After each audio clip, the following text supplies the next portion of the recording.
Hey there y'all, it's Billy. I'm back on the channel. Today I have a super exciting unboxing for you guys. I am finally unboxing the MBX-AT-R Eco. So this is the revised version of the regular Mugen MBX-AT. Obviously the Eco version as well. I made a video on it. If you haven't seen that, I'll leave a link for it in the description down below. We have a couple of packages here. This one actually contains the Truggy, and then this one just contains the last electronic that I need because I already have a setup ready for this thing. I really just need to put it in and get it together, so let's do this. All right, so we're gonna put this one off to the side for now, and we are gonna tear open the main big box. So I'll kind of do like a wide angle here. I'll also fix the little thing that's on this side because I know it's been an issue for a while.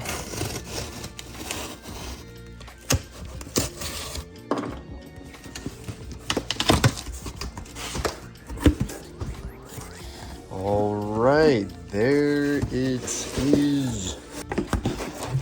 Here it freaking is, y'all. Here is the MBX-8TR Eco. As you can see, the Eco has been checked off there. It looks like they actually use a marker for that and not just a print, but yeah, because the red letters do mean the Nitro version. So yeah, the box looks really nice. Looks a lot different than the previous Truggy box that they've been using. A lot of packing stuff in here. We'll just kind of get that off to the side and let's get it out. All right, check that out, y'all. So you can see, so there's the top graphic again. Yeah, they use different colors on here. I think they used like green last time, but just looking around the box, it looks pretty nice. 1/8 scale 4-wheel drive racing Truggy. Epic. What else we got?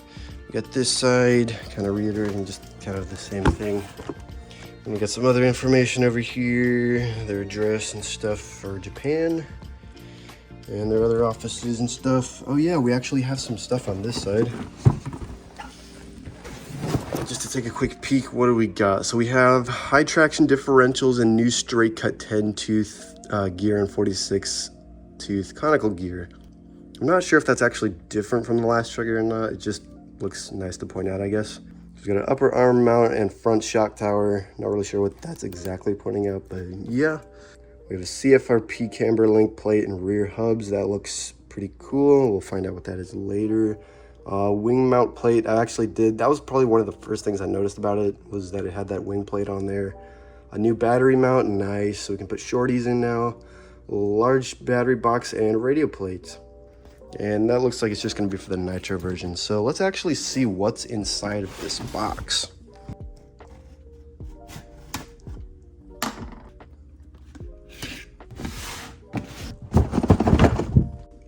All right, so now that we've taken the front part of the box off, it looks like it's pretty much laid out like the last Mugen Truggy that we got.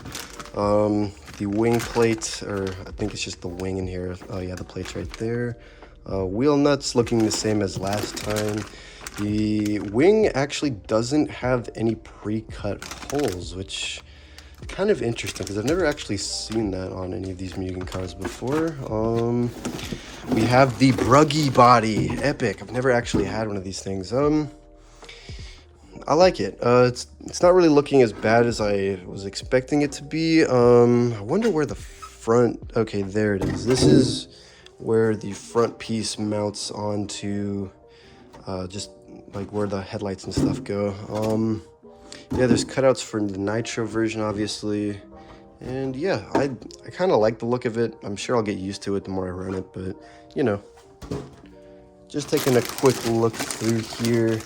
Got all the bags and stuff. It's really well organized, I must say. And of course the chassis is at the bottom, and of course we have to do like a shot of just the chassis because it just looks really nice.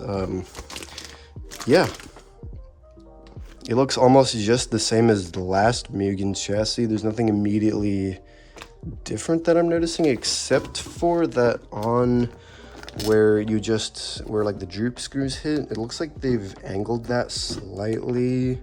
I'm not sure if like how that's going to improve the car's driving, but yeah, looking sick though.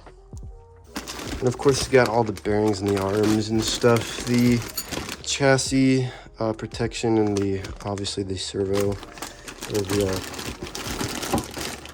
crank bell things, whatever they're called. I know I've been lacking on some RC terminology lately, but trust me guys, I'm just getting back into this. And of course the manual, we got to check that out real fast. It doesn't look like it's actually sealed in there, so I guess we can just flip through it real fast.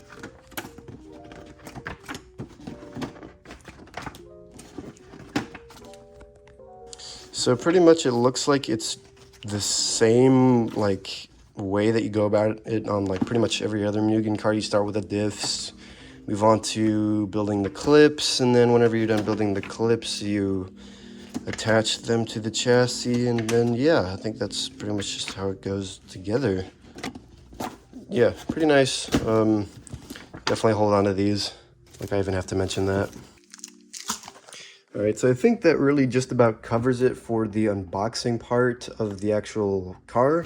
I'm gonna take y'all through the setup that I'm actually gonna be putting into this thing now. And real fast, I'm also just gonna open up this box because it does contain one of the electronics I'm gonna be using. So in this box is the servo that I'm gonna be using.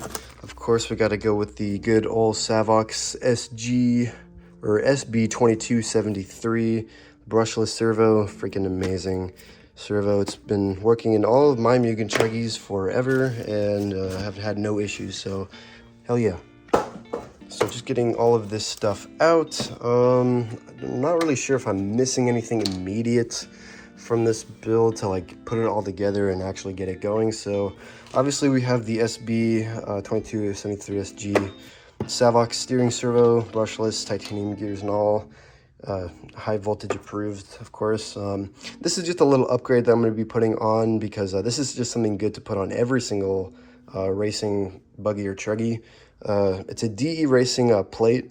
Now, it doesn't have to be necessarily made by DE Racing, but I like to use the DE Racing ones for the Mugens, really just because they protect like the back skid plate. And really like what I mean, this is my first Mugen Chuggy right here.